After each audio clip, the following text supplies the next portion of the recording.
Muy buenas noches, queridos amigos, grandes hermanos, tocayo Agustín de la Isla León.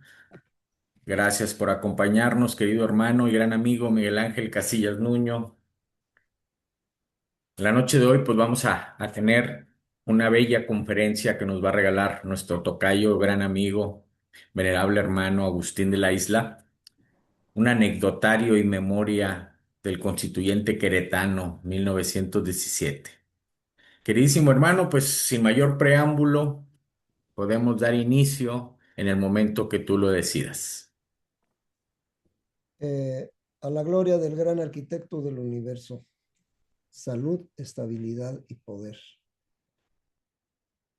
Mis venerables hermanos todos, esta noche vamos a tener el honor de disertar frente a ustedes con uno de los temas favoritos de este pueblo que me vio nacer y que de hace muchos años para acá resido aquí y bueno, con mi familia, mis hijos, en fin.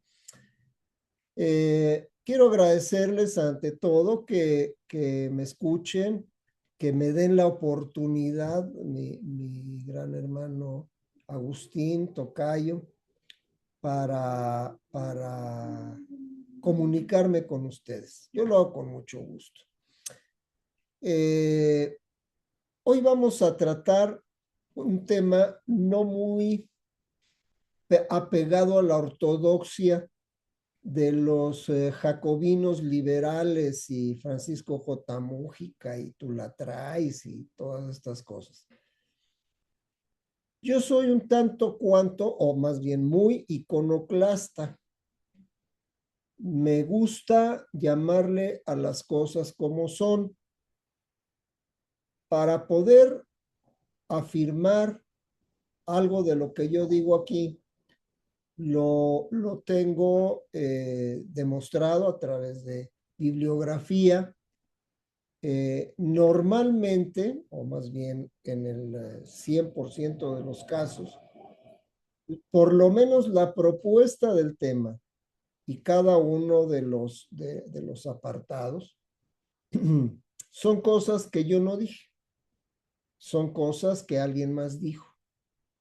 Pero esa iconoclastia que me caracteriza también en logia eh, es, diría el gachupín, nomás por joder. Pero tiene que ver, mis hermanos, con lo que platicábamos con Agustín hace unos momentos, que la represión al interior de las logias y al interior de los ritos no tiene más que ver que con la ignorancia de aquellos que pretenden sellar nuestra boca para que no preguntemos cosas como decía un maestro de mi época de aprendiz, eso no es de tu grado. Y bueno, en estas épocas ya no hay cosas que no sean de nuestro grado. Yo por ahí me ha dado en mandarles al WhatsApp algunos de estos que les llaman reels, videos cortos, donde dan lecciones masónicas cortas. Y así como yo las veo, con todo y mi dignidad masónica del grado 33 y 425, también lo puede ver Juan el de los Palotes. Entonces, dicho esto, vamos a pasar a evocar, que no invocar, al constituyente de Querétaro, encabezado por el primer jefe, don Venustiano Carranza Garza, y seguido por toda esa pléyade de liberales, conservadores, más o menos, medio cocidos, medio todo así, que lo siguieron para traer a la realidad, esa ahora tan vapuleada Constitución Política de los Estados Unidos Mexicanos. Y hablaremos de una forma informal de las anécdotas y memorias del constituyente queretano de 1917. México. México ha sido objetivo de constituciones.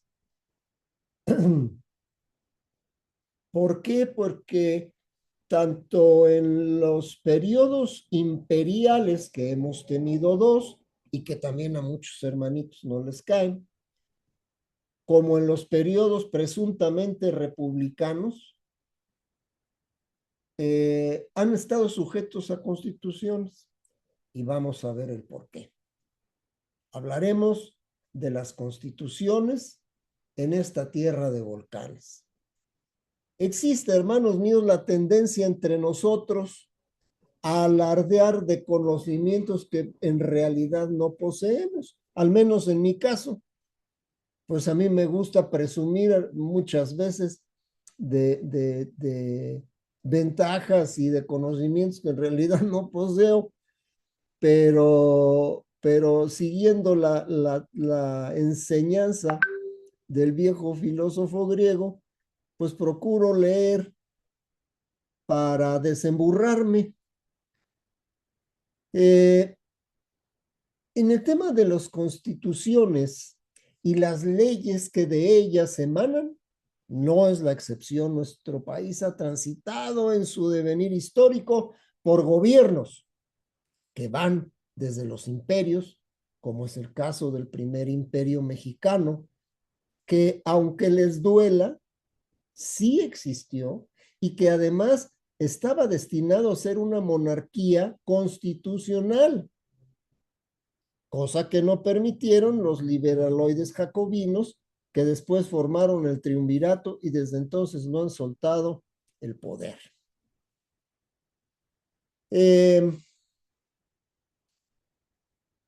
México eh, están pidiendo acceso a la sala, mis hermanos. Agustín, ¿le das entrada al hermano? Entonces, ese primer imperio que fue dirigido por don Agustín de Iturbide y Aramburu, el consumador de la independencia de México, a quien no le dieron tiempo los políticos ávidos de poder, quienes lo derrocaron, lo desterraron, lo juzgaron in absencia, esto es, él ni se enteró, y sin comunicarle la decisión del juzgador, lo asesinaron a su regreso a México, que no venía a invadir, porque venía solo, venía en un barco solo, no traía tropas. Algún día, si ustedes me lo permiten, hablaremos de la historia de mi tocayo, don Agustín Cosme Damián Iturbide y Aramburu. Les describiré brevísimamente los hechos. El fusilamiento de Agustín de Iturbide ocurrió el 19 de julio de 1824 en una ciudad, en un pobladillo que ya ni existe porque quedó debajo de una presa. Y se llamaba Padilla, Tamaulipas. Este pueblito de Padilla, Tamaulipas, fue el que lo recibió, pero tenían su destacamento militar. Era un puerto cercano a los grandes puertos de México y de la Nueva España, que eran los puertos que estaban donde ahora es Tamaulipas. Bueno, les diré que Tras su regreso a México desde el exilio, él estuvo exiliado en Italia. En la población donde estuvo exiliado en Italia, sí existe un monumento en su memoria. Allá no está vetado por el liberalismo o pseudoliberalismo mexicano.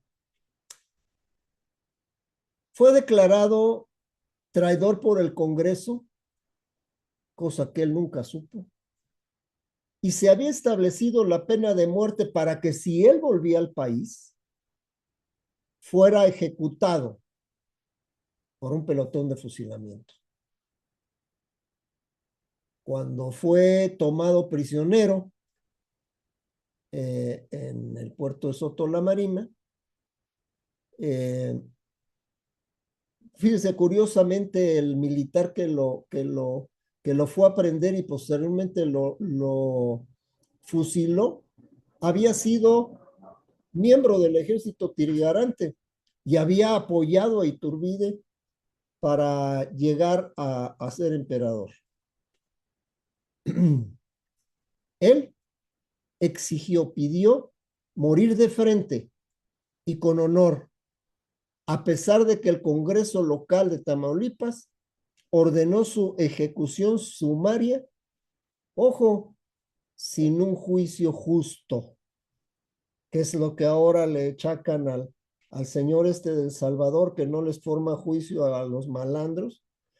Bueno, pues a él le costó la vida, marcando así un trágico fin, amigos míos, para el consumador de la independencia de México y primer emperador del país. ¿Quién fue el autor material de este proceso? Permítanme, voy a minimizarla para que puedan ustedes ver todo completamente. Bueno, les decía yo, la ejecución material la llevó a cabo un pelotón de fusilamiento del ejército bajo las órdenes del general Felipe de la Garza, a quien pueden ustedes ver aquí a la derecha. Y él era la autoridad militar en la región. Es decir, esto fue una orden político-jurídica, no jurídica. El Congreso del Estado de Tamaulipas fue el autor intelectual. La ejecución militar fue a través de un pelotón de soldados de infantería bajo el mando de este general que les menciono, Felipe de la Garza.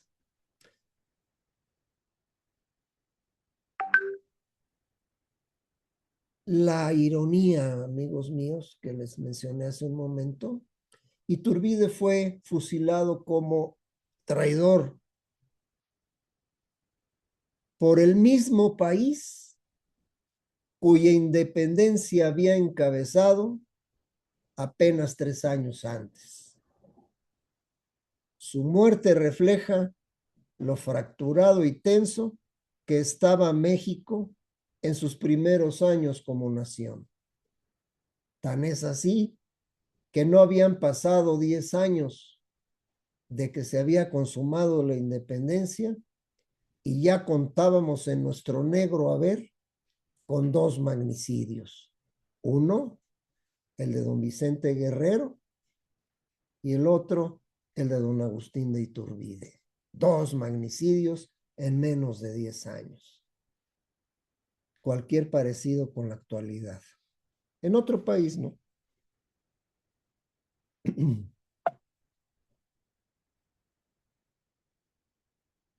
¿Quiénes ordenaron el fusilamiento? En la penumbra del anonimato,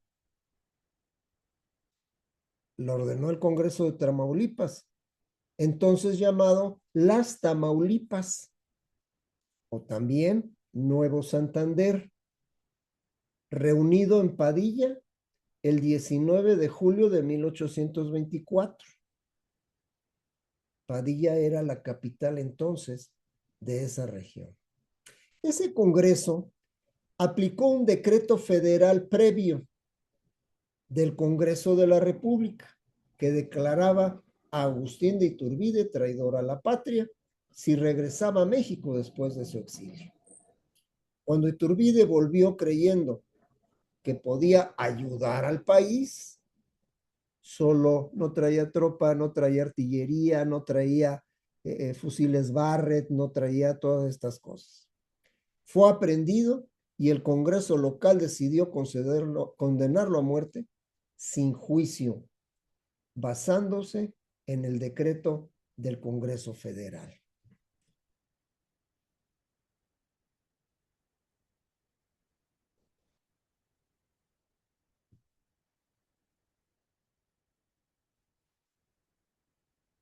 Después de abdicar como emperador, Iturbide se exilió en Europa, en particular en Italia, pero regresó a México en 1824, desembarcando en el puerto de Soto la Marina, ignorante del decreto que lo declaraba traidor. No fue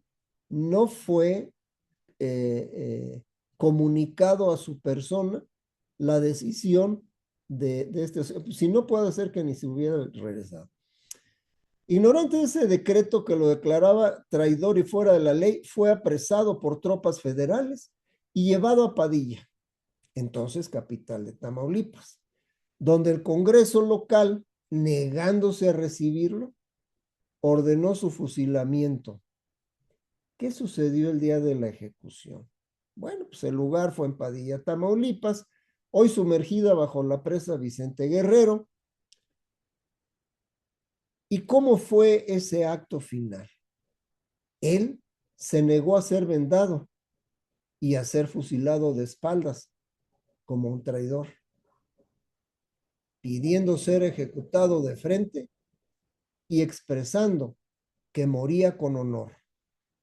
Repartió sus últimos centavos, sus últimas onzas de oro, entre los soldados antes de recibir la descarga de fusil en la cabeza y en el pecho. ¿Qué significado tiene esto, hermanos míos?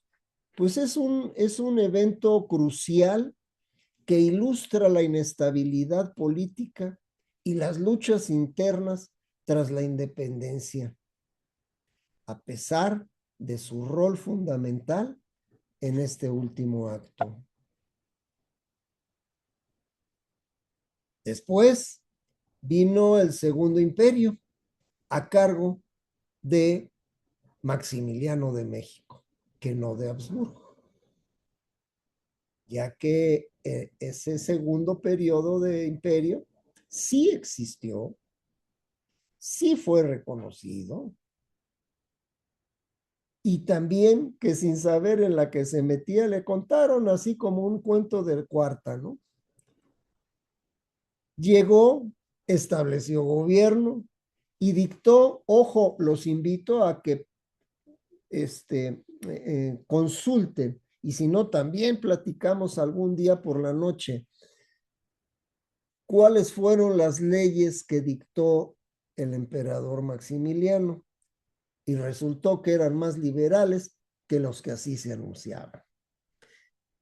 Y los que lo trajeron, pues, ¿qué creen? Lo dejaron colgado de la brocha, así como intentan algunos hermanos ignorantes dejarnos a todos nosotros. Sucumbió al asedio de las tropas republicanas y cayó fusilado tras un juicio de consigna. Los invito también a que lean el libro El juicio de Maximiliano.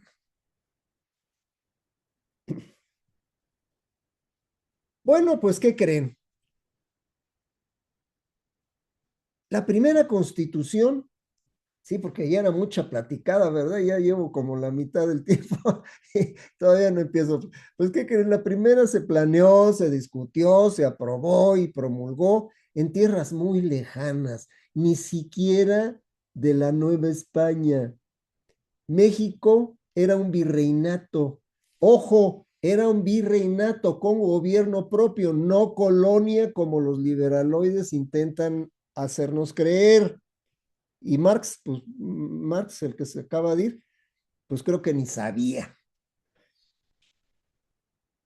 hay que consultar. Yo los invito, no lo hago aquí en primer lugar, porque no soy abogado, experto constitucionalista, y en segundo lugar, porque nos llevaría tiempo. Quedamos conscientes, era un virreinato y no una colonia.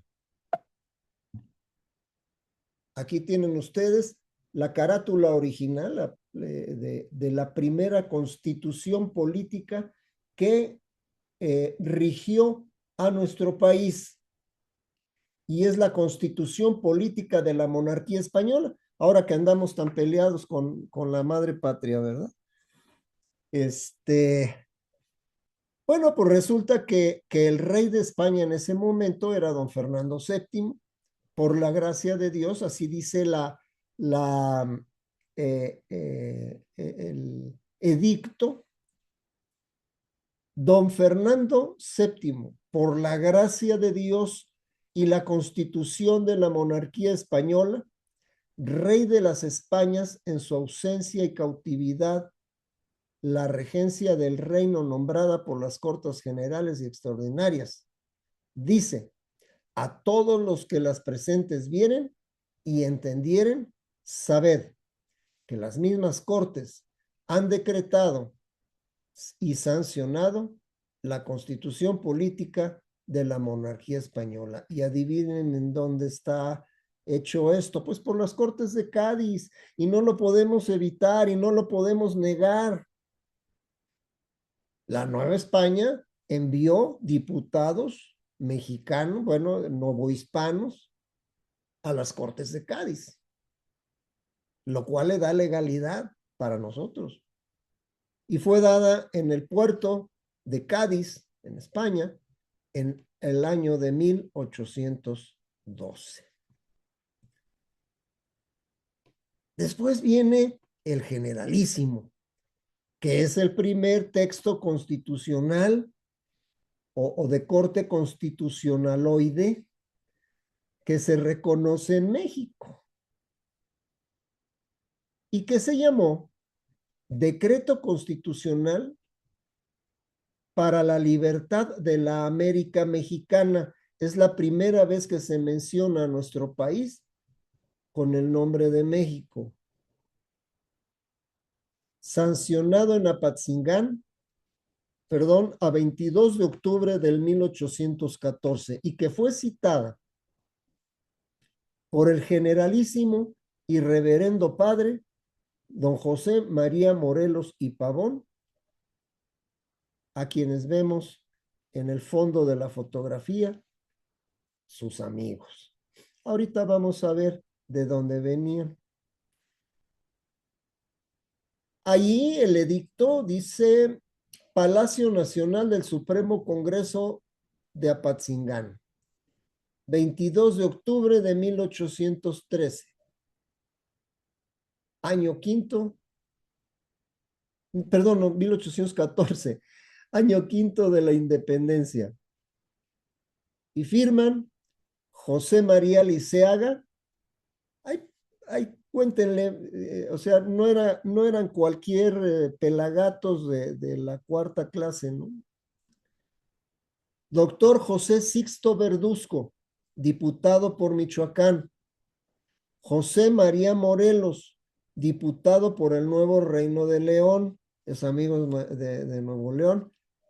Pues también don José María Morelos fue diputado al Congreso de Patzingán por su Reino de León. Licenciado José Manuel de Herrera, diputado por Tecpan. Doctor don José María Cos, de los grandes constitucionalistas de aquella época, diputado por Zacatecas.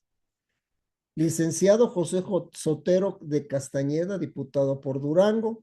Licenciado Cornelio Ortiz de Zárate, diputado por Tlaxcala. Licenciado Manuel de Alderete y Soria, diputado por Querétaro. Antonio José Moctezuma, diputado por Coahuila. Licenciado José María Ponce de León, diputado por Sonora. Y el doctor Francisco Argándar, diputado por San Luis Potosí. no recomendó a su esposa para gobernadora. Y firman Remigio Yarza como secretario y Pedro José Bermeo también como secretario. Ellos fueron a quienes debemos el primer documento constitucional ya hecho netamente en la Nueva España.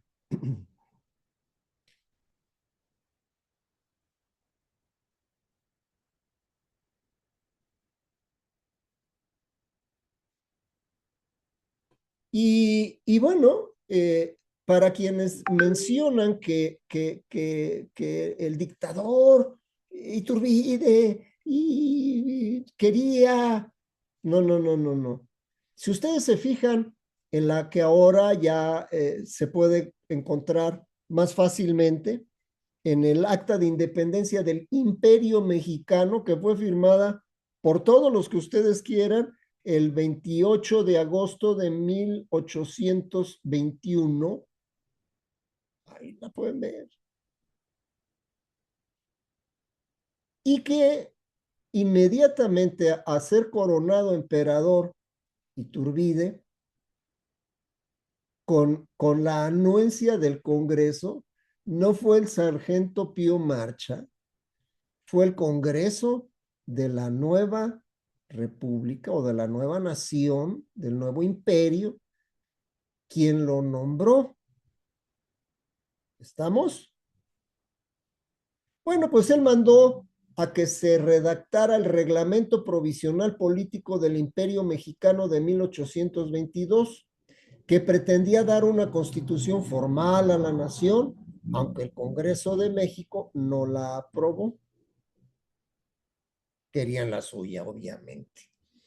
Estableció los primeros, fíjense bien, tan era una monarquía constitucional que establece los primeros derechos individuales que ya habían sido consagrados, mis hermanos, en el documento ideado, escrito y redactado por don Agustín de Iturbide, que se conoce como el Plan de Iguala. Entre ellos, y ahí lo decía en el Plan de Iguala e igual en el proyecto de reglamento: libertad, propiedad, seguridad e igualdad legal para todos los que habiten en el suelo mexicano, sin importar color, raza, condición política y condición económica. Y reconocía iguales derechos, no únicamente a los que habitaban aquí, sino a todos aquellos que habitan el globo terráqueo. Les voy a leer el proyecto, capítulo único, artículo 1. Desde la fecha en que se publique el presente reglamento, queda abolida la Constitución española en toda la extensión del imperio. Esto es, que iba desde hay quienes no me creen, pero Wyoming, lo que ahora es Wyoming, Alaska, la costa oeste de Canadá, no, ya lo que se llevaron los gringos no es ni la mitad de lo que originalmente los españoles lograron, con los españoles, lograron conquistar para la Nueva España, y que aún en este momento pertenecía al Imperio Mexicano, y de allí hasta Panamá y parte de la Gran Colombia. Artículo 2. Quedan, sin embargo, en su fuerza y vigor. ¿A qué le suena eso? Las leyes, órdenes y decretos promulgados anteriormente en el territorio del imperio hasta el 24 de febrero de 1821. Esto es el Plan de Iguala, mis hermanos. En cuanto no pugnen con el presente reglamento y con las leyes, órdenes y decretos expedidos o que se expidieren en consecuencia de nuestra independencia. Y está dado en México, diciembre 18 de 1822. Lo firman los tres integrantes de la comisión. Bueno, nos vamos un poquito más adelante y vamos al segundo congreso, que nos dio la Constitución de 1824. El segundo congreso se reunió en la Ciudad de México bajo el triunvirato integrado, ese triunvirato que ordenó la muerte de Iturbide y que ordenó también la, la, eh, eh, la prisión para todos los que habían colaborado con él. Estaban formado este triunvirato por dos radicales liberales, les llamamos ahora liberales, Guadalupe Victoria y Pedro Celestino Negrete, Guadalupe Victoria en su calidad de presidente de México, y don Nicolás Bravo, porque ese triunvirato que mandaba en el Congreso de México estaba conformado por dos facciones,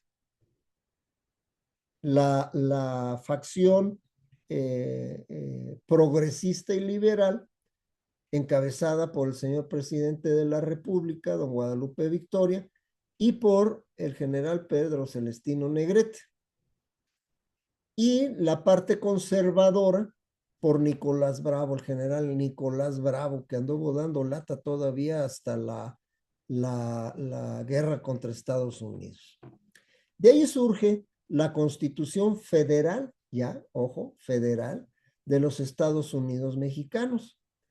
Y les voy a poner un pequeño párrafo nada más, mis hermanos, para que lo platiquen con sus hermanos agnósticos. Con todo y que Victoria y todos los demás eran gente liberal en su sistema político, pero también eran yorquinos, para quienes conocen el rito de York, pues es un rito cristiano, no católico, cristiano. Y entonces esa constitución inicia diciendo, en el nombre de ¿quién? De Dios Todopoderoso, autor y supremo legislador de la sociedad. Ojo, el Congreso General Constituyente de la Nación Mexicana, en desempeño de los deberes que le han impuesto sus comitentes para fijar independencia política, establecer y afirmar su libertad y promover su prosperidad, decreta, dos puntos, y de ahí se desarrolla el libro que están ustedes viendo a su derecha.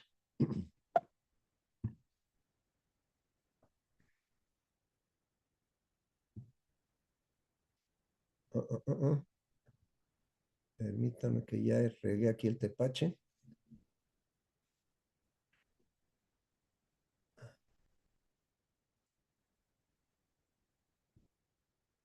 Eso es.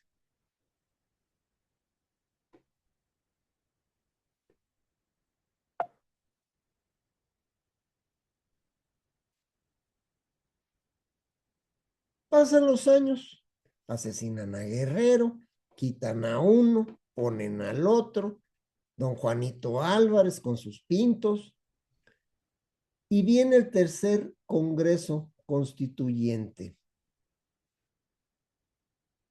Este no fue de Juárez, no fue de ni siquiera Nacho Comonfort. Fue el hombre que están ustedes viendo al extremo izquierdo de la fotografía sentado y que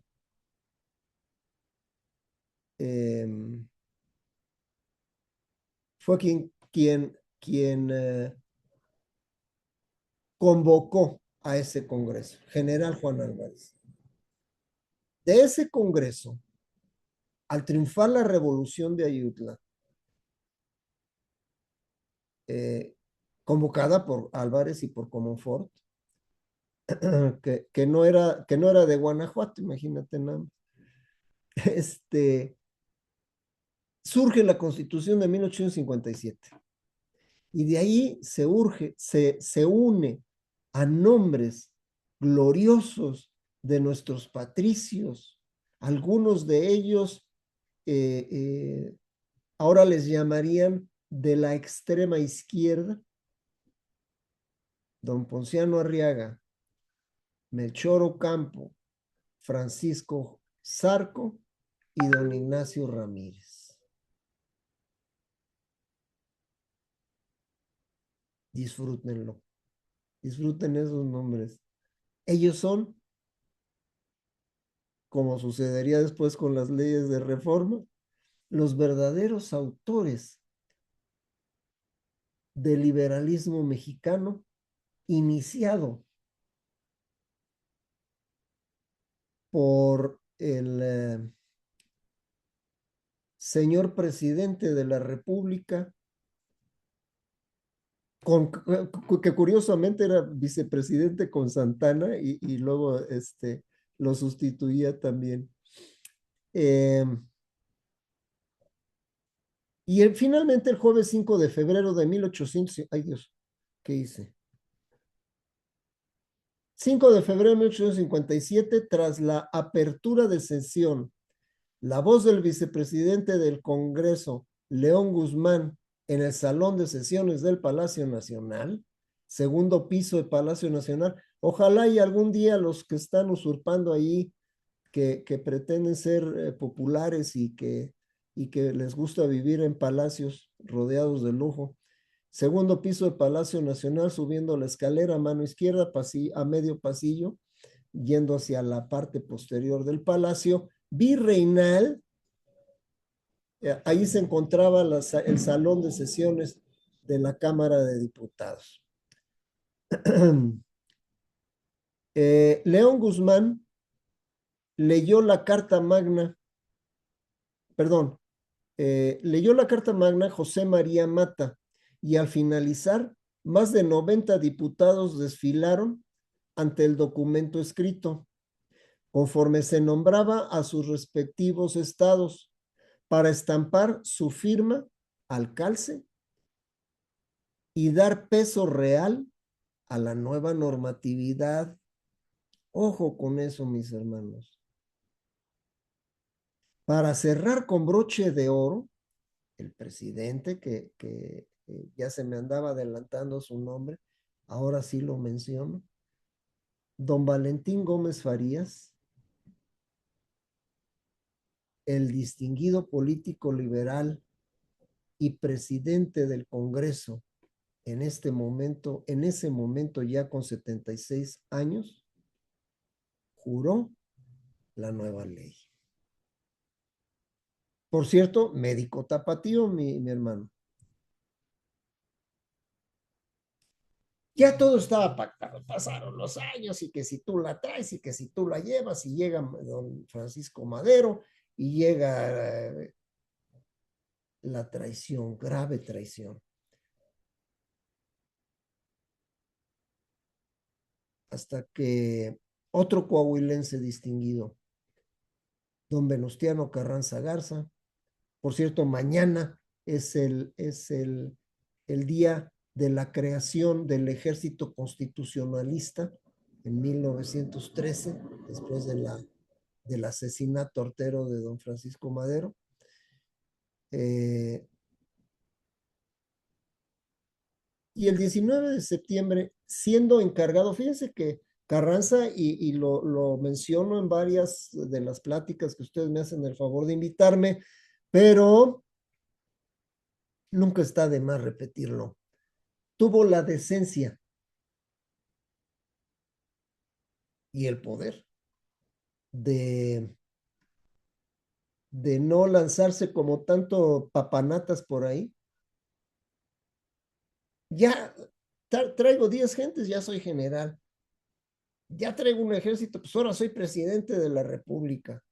No, él se nombró encargado del poder ejecutivo y no fue presidente de México hasta que la Constitución del 17 entró en vigor y le permitió eh, llamar o convocar a elecciones para presidente de la República. Entonces, vamos, esto fue un poquito de punto y aparte. Me encanta salirme del camino.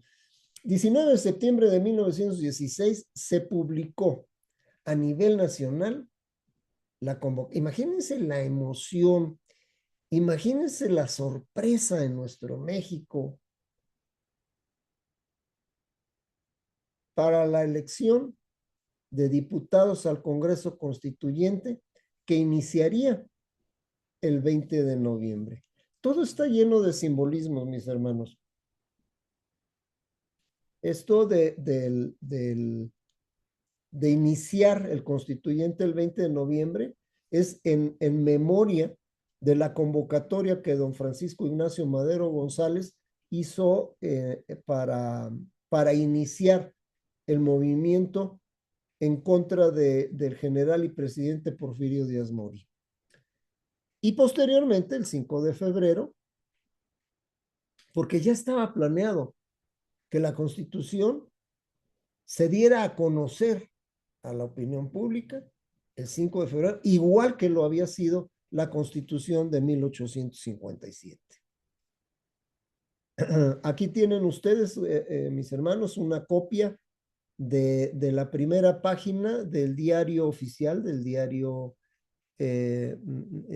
oficial de la República Mexicana, en donde nos dice la convocatoria completa para las elecciones del Congreso Constituyente, diario oficial de la Federación, del 22 de septiembre de 1916. A ver, vamos a darle entrada a nuestro gran hermano. Ya me estoy tomando atribuciones, tocayo. No, adelante, mi hermano. Es nuestro queridísimo hermano Jesús, Rey Jesús Simansky, que nos acompaña también Jesús, hermano nuestro, bienvenido. desde Te Tamaulipas. pregunto, ¿por qué Querétaro? No, no es cierto. ¿Por qué la Constitución se citó en Querétaro? Don Venustiano no era tonto y tenía una carrera política que le precedía, pues, digamos que de la mitad para arriba en excelencia. ¿Por qué Querétaro?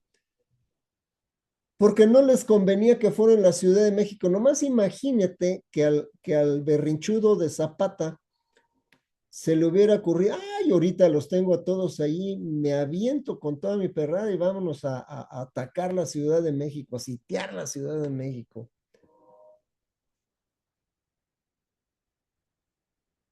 Entonces necesitaban una ciudad que tuviera todas las instalaciones, infraestructura y que estuviera también cercana a la Ciudad de México. Ese fue el secreto. ¿Por qué Querétaro?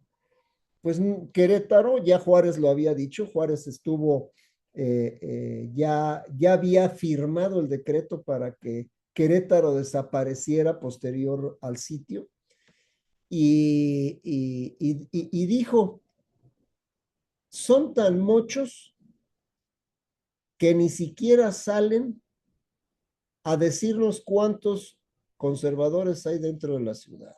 ¿Y qué creen que sí? No es que yo sea conservador, simplemente que los libros no me dejan mentir. Les recomiendo una serie de libros que no tienen ninguna tendencia y que fueron escritos por un gran amigo, don Andrés Garrido del Toral, doctor en Derecho Constitucional, ya fallecido, pero tiene varios libros escritos, los pueden conseguir a través de pues estas, ¿cómo se llaman? Las plataformas famosas y alejados de la zona zapatista. ¿Por qué? Porque hermanos míos, a Zapata, con todo y que lo admiran, la lealtad a la revolución y al presidente Madero le duró exactamente 20 días. Algún día lo platicaremos también. Bueno, pues se nombró presidente del Congreso, secretarios y todo esto, y se empezaron a revisar las credenciales para ver si se avenían a lo que se había planteado. Algunas se rechazaron y se siguieron abierto el colegio electoral para que pudieran regularizar su situación. Entre otras, la del licenciado Fernando González Roa y la del abogado también, Heriberto Barrón. ¿Y a dónde se citaron? En el edificio de la academia, aquí lo tienen ustedes. Actualmente se llama Teatro de Bellas Artes o Teatro Esperanza Cabrera y pertenece a la Escuela de Bellas Artes, la Facultad de Bellas Artes de la Universidad Autónoma de Querétaro. Bien,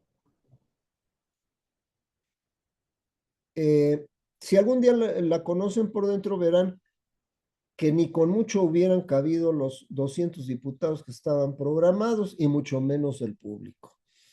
La elección de los diputados, decía la convocatoria, será directa y se verificará el domingo 22 de octubre del presente año. ¿Por qué? Porque tenían un mes para iniciar con los trabajos del Congreso. El Congreso calificará las elecciones de sus miembros. La primera junta preparatoria tendrá lugar el 20 de noviembre siguiente. El primer jefe del ejército constitucionalista encargado del poder ejecutivo de la Unión era el nombramiento que en ese momento tenía el señor Venustiano Carranza Garza. Otro detalle que habla mucho no tenía necesidad de vejigas para nadar, mis hermanos. Él nunca lució una insignia militar. Vean ustedes. Oye, pero es que traía un traje, no era uniforme, era un traje de corte militar únicamente. Y aunque muchos lamebotas, mi general, él nunca ejerció un cargo militar. Bien, él estará presente en el acto solemne de la instalación del Congreso Constituyente, al cual presentará en su discurso el proyecto de constitución reformada. De este Congreso emanará, que es la que tenemos, medio así maltrecha, pero la tenemos, una nueva constitución que será aprobada, firmada y jurada por el mismo jefe y por el Congreso. Esa firma será el 31 de enero de 1917. De ahí se mandó a prensa y se promulgó el 5 de febrero siguiente y de allí para adelante tendrá vigencia a 1 de mayo del año citado. Después del 2 de mayo fue cuando Carranza ya empieza a hacer los movimientos para citar a las elecciones para presidente de la República. Declaración del inicio de los trabajos. Bueno, el Congreso Constituyente de los Estados Unidos Mexicanos fue convocado por el primer jefe del ejército y se nombra como presidente del Congreso Constituyente al licenciado general Luis Manuel Rojas Arreola, también jalisciense, mi gran hermano. Él nació en el Agualulco, Jalisco, en 1871 y desde 1901 inició en las filas del Partido Liberal de Madero. Al triunfo de Madero, fue electo diputado a la 26 legislatura federal. Tomó parte del grupo llamado Renovador y fue uno de los pocos diputados que no aceptaron las renuncias del presidente Madero. Ese es otro cuento terrible. Los jóvenes de la logia Lealtad número 15, fíjate qué nombrecito, lo dejaron abandonado a Madero y a Pino Suárez en manos de, del Chacal, en manos del embajador de los Estados Unidos, en manos de todos esos que Paco Ignacio Taibo, que no es mi escritor favorito, pero que los llamó muy correctamente tiempo de sopilotes. Al ser disueltas las cámaras por el traidor Victoriano Huerta Rojas, fue encarcelado. Al salir, se une al constitucionalismo al lado de don Venustiano Carranza. Cuando se reunió el Congreso Constituyente en la ciudad de Querétaro, el licenciado Rojas fue electo presidente del dicho Congreso y además se desempeñó,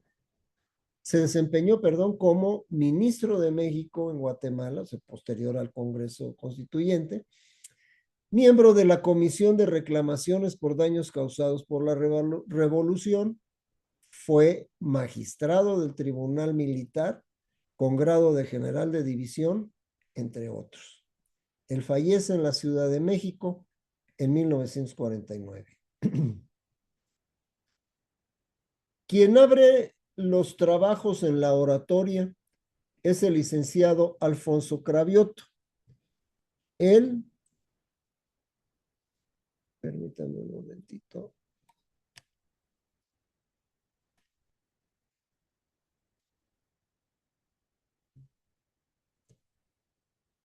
Nace en Pachuca, Hidalgo, y muere el 11 de septiembre de 1955.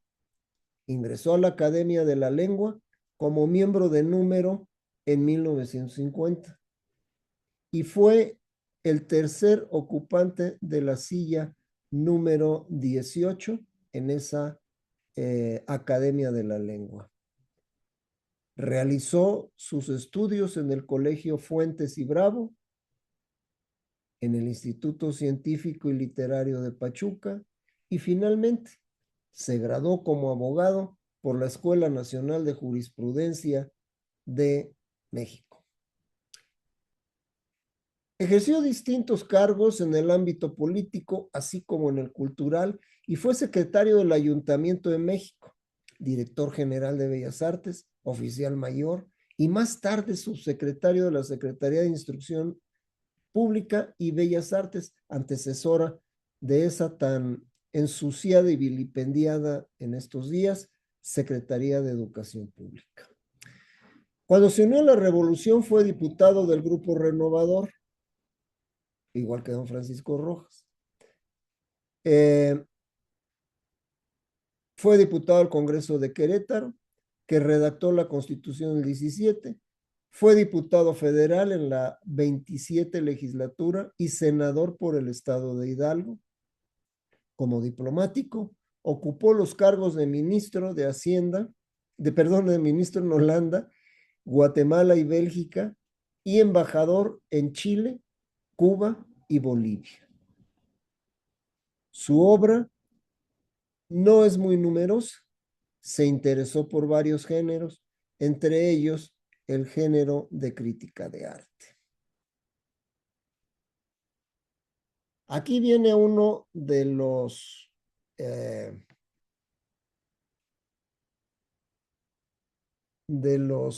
fuertes de lo que ahora llaman izquierda. Él sí, no como otros que se andan paseando en no sé dónde.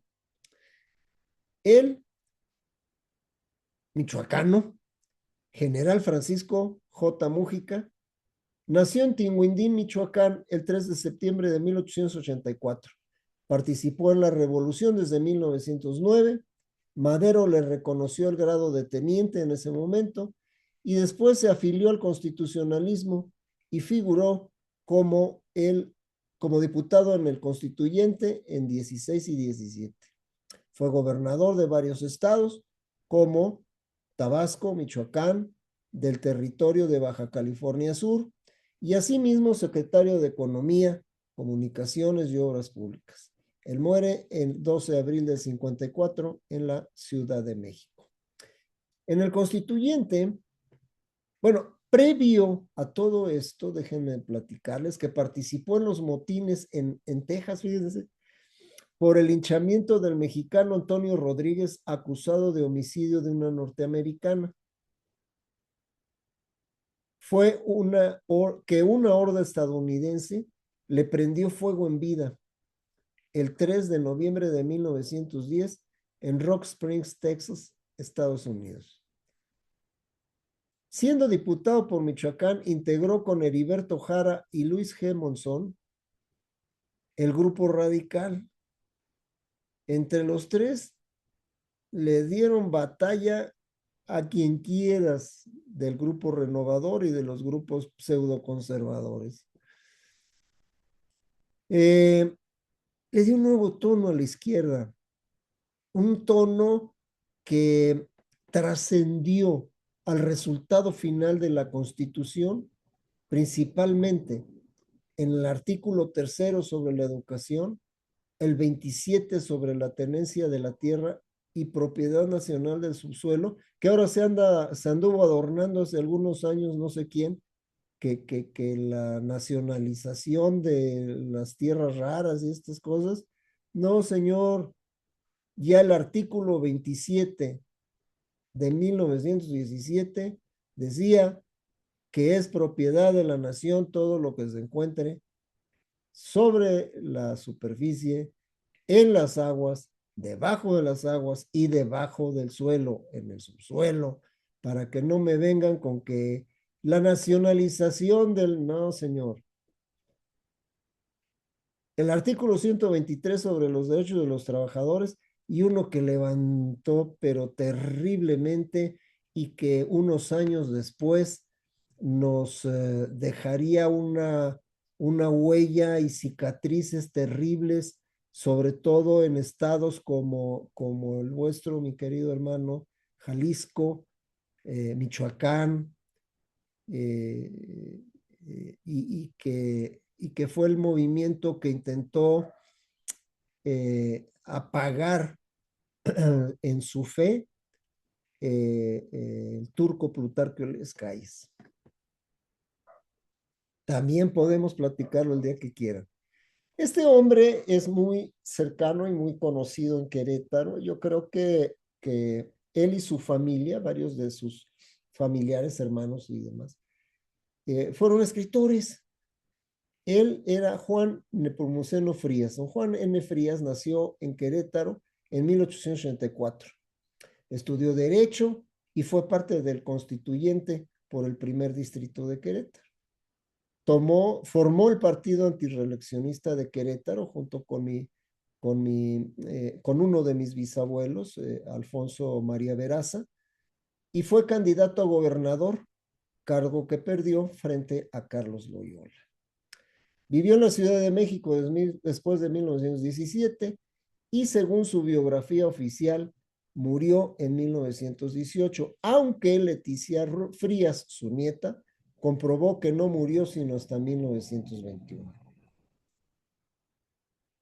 En el libro Historia de la Constitución se menciona que su muerte fue en 1945, así es de que 3 veces muerto. Este hombre que presumía no quiero definirlo, se me hace muy poca cosa como para hacerles perder el tiempo a ustedes en definirlo. Él nació en Querétaro el 29 de abril de 1980. Se desempeñó como secretario general de Instrucción Pública, profesor de Derecho Constitucional y gobernador de Querétaro. En el Congreso Constituyente fue electo secretario. Y hasta allí.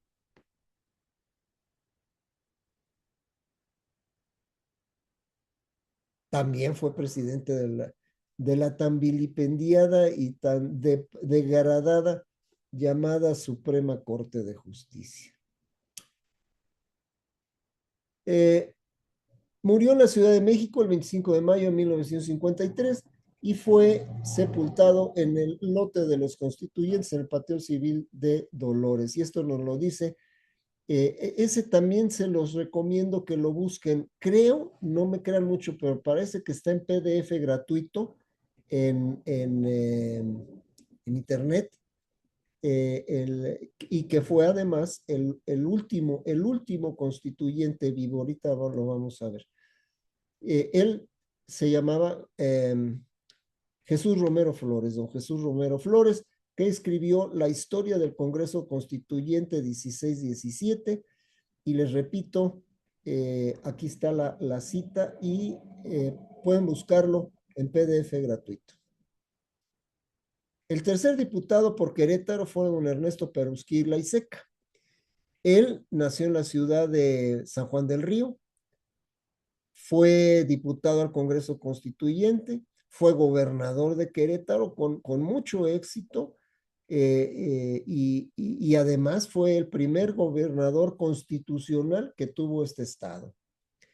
Mientras fue gobernador y no obstante que estábamos pasando las de Caín en el país, procuró organizar la economía de Querétaro con mucho éxito, con modo, con forma.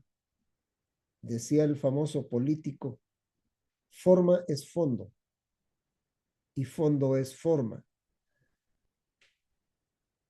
Creó la escuela femenil de la capital del estado, realizó obras de interés social y puso empeño en ayudar a instituciones culturales como la Escuela de Bellas Artes. Gobernó el estado del 1 de julio del 17 al 30 de septiembre del 19. Durante su mandato, creo yo que desde el punto de vista de la historia política de Querétaro, lo más relevante fue que expidió la actual constitución del estado de Querétaro, toda vez que su legislatura tuvo el rango de constituyente. Falleció el 15 de junio de 1846, perdón, 1946, siendo sepultado igual que el otro en el lote de constituyentes del Panteón Civil de Dolores en la Ciudad de México. Si bien no existen registros fiables sobre los constituyentes adscritos en una logia masónica, les recomiendo el libro de un masón relevante que, bueno, don Manuel Jiménez Guzmán. Se llama Influencia de la masonería en la Constitución de 1917.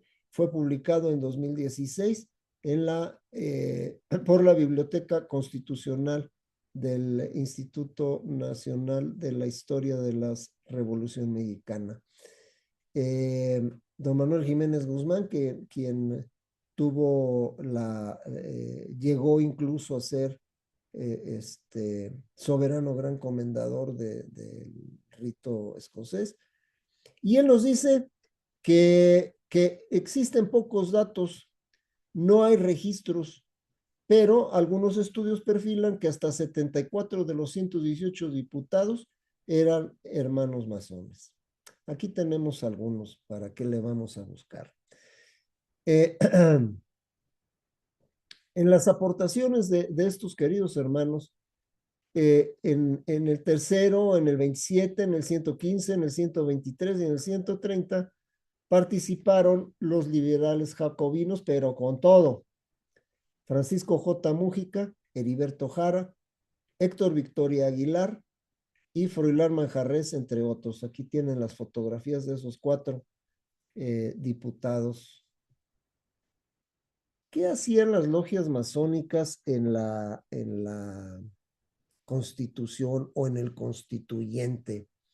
Aquí, mis queridos hermanos, a pesar de que ahora tenemos muchos ritos, semirritos y cosas nuevas, la masonería siempre ha estado abierta a nuevas corrientes, a nuevas formas de pensamiento, pero en nuestro país la tradición es la tradición.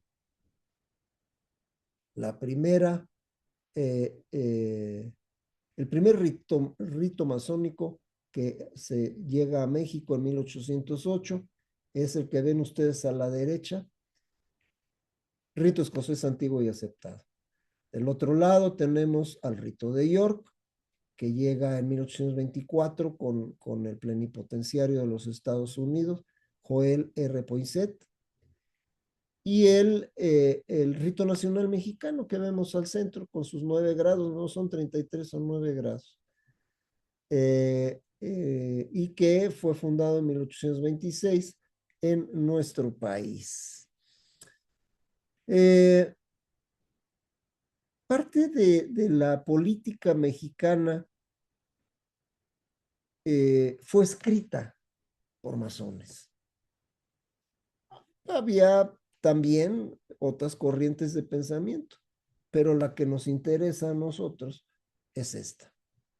Porfirio Díaz era cabeza del rito escocés que después de 1890 comprendía casi todas las logias mexicanas, incluyendo a la Gran Logia del Valle de México, tan golpeada en estos últimos años.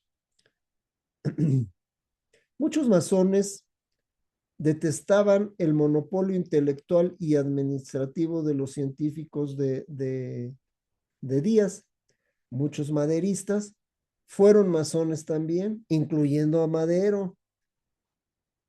De los delegados asistentes a la Convención Constitucional de Querétaro, un gran número eran masones. La influencia masónica en la revolución fue desigual, aunque a través de la contribución de los individuos y de un espíritu generalmente liberal y nacionalista, anticlerical y democrático, los masones desempeñaron un papel importante. Eso nos dice el licenciado Félix Pallavicini en su obra Los Diputados, lo que se ve y lo que no se ve de la Cámara en México. ¿Y de qué hablan? Bueno, hay que informarles si tienen conocidos por ahí en la Suprema Corte o en las... porque luego meten cada pata a mis hermanos que no les cuento.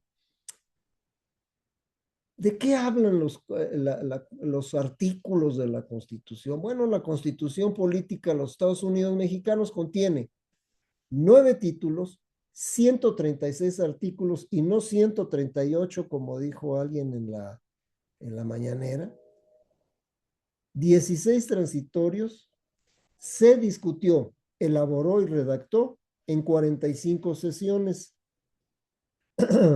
siendo esta última, la de las firmas, 31 de enero de 1917. Las firmas, aquí vemos a la izquierda la pluma personal del primer jefe de la revolución, don Venustiano Carranza Garza, que fue la misma con la que él firmó el plan de Guadalupe con el que se sublevó en contra de Huerta. Y concluye el último párrafo de la Constitución, dada en el Salón de Sesiones del Congreso Constituyente en Querétaro a 31 de enero de 1917.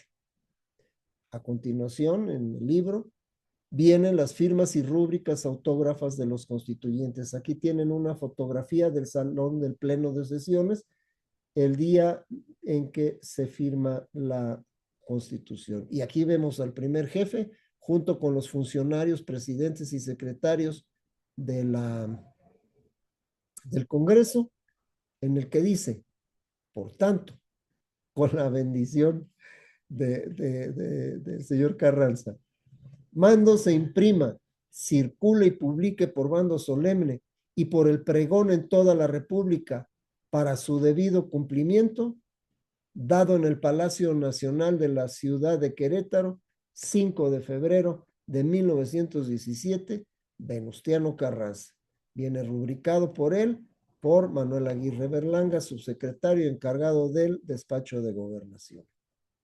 Y la promulgación se hace en el antiguo Palacio de Gobierno, hoy son oficinas de gobierno, pero ya no están en funciones, ahora es sede del Archivo del Estado. archivo histórico del Estado, y pues un gran desfile, bandas de guerra, el 5 de febrero de 1917, chumpepes, cohetes y demás, pero el pueblo de Querétaro no asistió.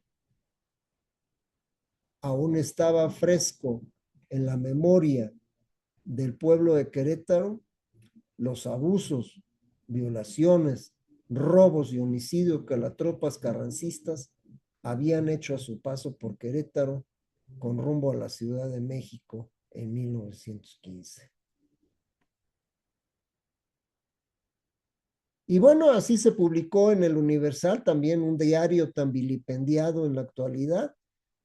Viene la fotografía del primer jefe, viene la fotografía del licenciado Rojas y la noticia en que dice en la ciudad de Querétaro se dio glorioso término a la obra revolucionaria.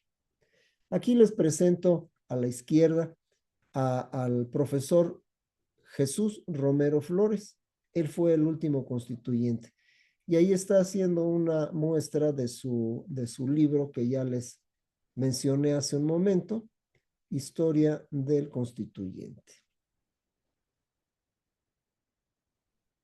¿Cuál es la historia de todo esto? ¿En qué fue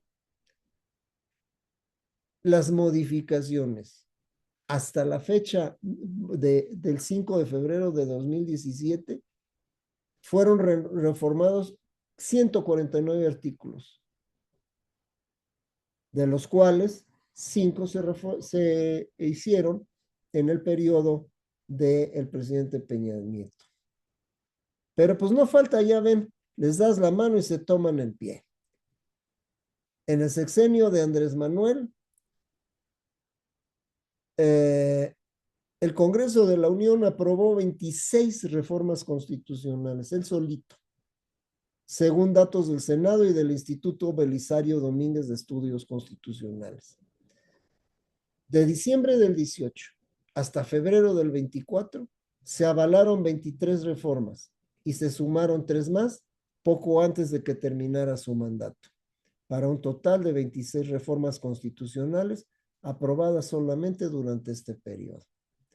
Y ya entrados en gasto, en la administración actual, en el inicio de ella, el Congreso ha seguido aprobando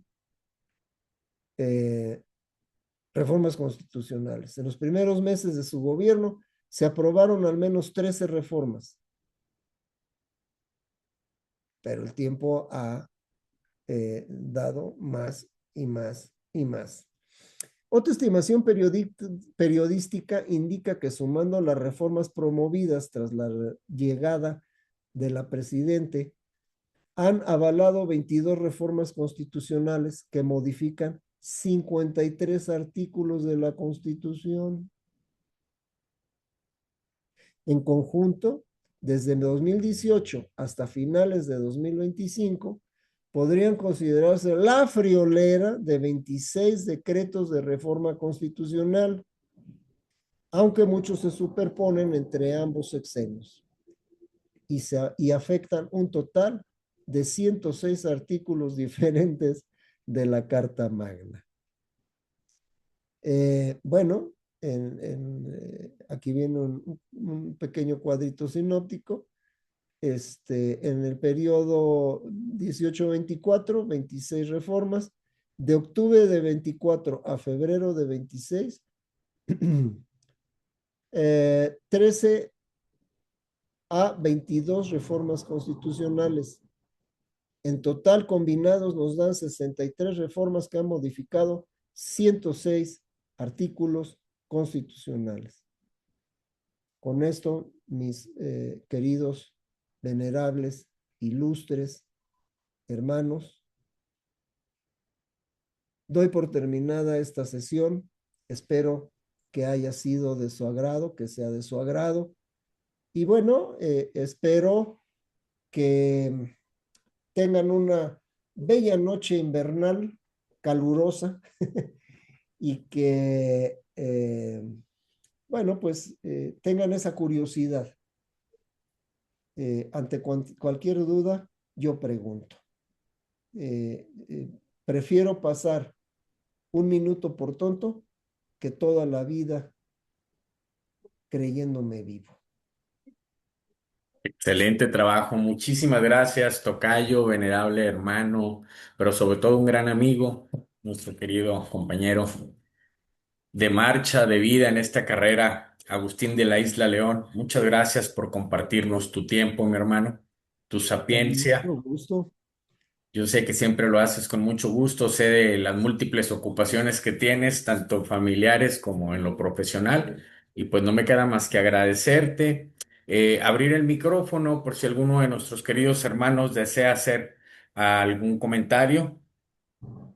Con todo gusto y confianza pueden abrir sus micrófonos, hermanos.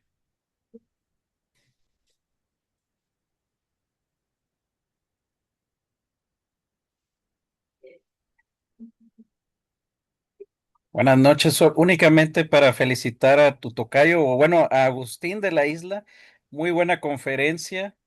Gracias, Las hermano. conferencias sobre historia me fascinan y te agradezco todos estos datos, este, que nos has revelado en esta ocasión. Muchas gracias. Gracias Gracias. a ti, mi querido hermano. Gracias, queridísimo hermano. Rey Jesús Simansky, también un gran estudioso de las artes, de los diferentes rituales que llevamos por acá en el país. Gracias, felicitaciones también por tu nueva publicación. Por ahí no le he pedido, pero deja que junte un poquito de oportunidad y tiempo para poderle dedicar. Y vamos a leer ese otro libro que acabas de publicar. Muchas gracias sobre el Real Arco. ¿Alguien más desea hacer algún comentario antes de concluir la reunión de esta noche? Con todo gusto y confianza. Adelante, mi Buenas hermano noches. Napoleón. Buenas noches, muchas gracias. No, pues felicitar al hermano Agustín. Una pregunta y un comentario. Primero el comentario, el libro de la influencia de la masonería, pues muy gustoso, se presentó aquí en la LUM de Veracruz. Se hizo Ajá. una presentación de ese libro muy completo, muy bonito. Ese es el comentario, y la pregunta del artículo 123, ya es que tiene un apartado A y B. ¿Esos ya vienen desde la Constitución de Querétaro o se adicionaron después? No, no, no. El 123 fue trabajado principalmente por el general Mújica. Ah, ok. Bueno, pues muchas gracias, mi hermano. Felicidades y A la también a nuestro orden. hermano Agustín. Muchas gracias, querido hermano Napoleón. Gracias por siempre por tu apoyo y participación. Adelante, querido hermano Miguel Ángel Casillas, mi gran amigo. Sí, gracias, gracias, todos mis queridos hermanos, gracias Agustín. Agustín de la Isla, una felicitación por tanta sapiencia con respecto a nuestra historia constitucional. Y estamos viendo últimamente que lamentablemente ha sido muy manipulada a modo del gusto de algunos personajes políticos. E incluso la Suprema Corte de Justicia ha sido impedida para poder, vaya, y valga la redundancia, impedir algunas de estas modificaciones que se han hecho. Supongo que por ley podrían en algún momento revertirse. ¿O no es así, y mi hermano Agustín de la Isla? Y es todo, gracias. Sí, yo creo que fue un movimiento muy astuto, no inteligente, ojo, no es lo mismo inteligencia que astucia, ustedes lo saben, para evitar que se pudiera dar marcha atrás. A la actual Corte de Justicia, no le quiero llamar Suprema, la actual Corte de Justicia, no le interesa, porque además ustedes lo ven casi a diario en las noticias, no tienen ni la más remota idea de lo que es el derecho. y tampoco les interesa. El señor este que se puso a hablar allí, que no sabe que el idioma oficial de la República es el español, y en un arranque de soberbia se pone a hablar en una lengua que no es ni siquiera la única que hay en su estado.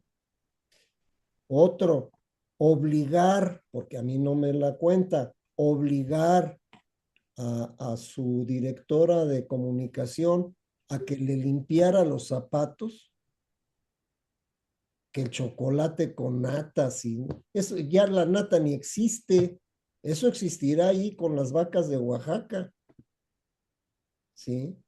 Entonces, ¿usted cree, mi hermano, con todo respeto para lo que simbolizó en algún momento? Imagínese la categoría de gente como Melchor Ocampo, el mismo Juárez como presidente de la Suprema Corte, y con estos asnos ahí. Ya mejor no le sigo porque no, sí. Muy Perfecto. bien, muchas gracias. Muy agradecido. Ilustrativo y lamentable el comentario con respecto a lo que está sucediendo en nuestro país. No con usted, mi hermano, porque la sapiencia es mucha. Gracias por su Lo luz. agradezco mucho. Gracias. Pues continuamos. Y bueno, les pido por favor que sugieran con mi tocayo si hay algún tema que les interese para una futura plática. Encantado de la vida. Perfecto. Pues muchísimas Si no gracias, se puede, tocayo. lo invento. No, por ahí tenemos pendiente Juárez para el próximo Ah, mes. sí, es cierto, lo Sí, dejamos mochito, ¿verdad? sí, ese va a estar buenísimo. Sí, El encantado Juárez, de la vida. Para marzo, nos vemos para ver a Juárez. el Juárez que pocos conocemos. Sí, así Esa, es. esa parte oscura se va a poner muy bueno. Pues no queda más que agradecerte, tocayo. Muchísimas gracias, Estoy a sus Napoleón, órdenes. Miguel Ángel, Arturo, hermano Palacios, Jesús. Gracias a todos por acompañarnos. Les deseo muy buenas noches Que y todo hasta la vaya muy próxima. bien. Gracias. Buenas noches. Muy buenas noches. Hasta la próxima.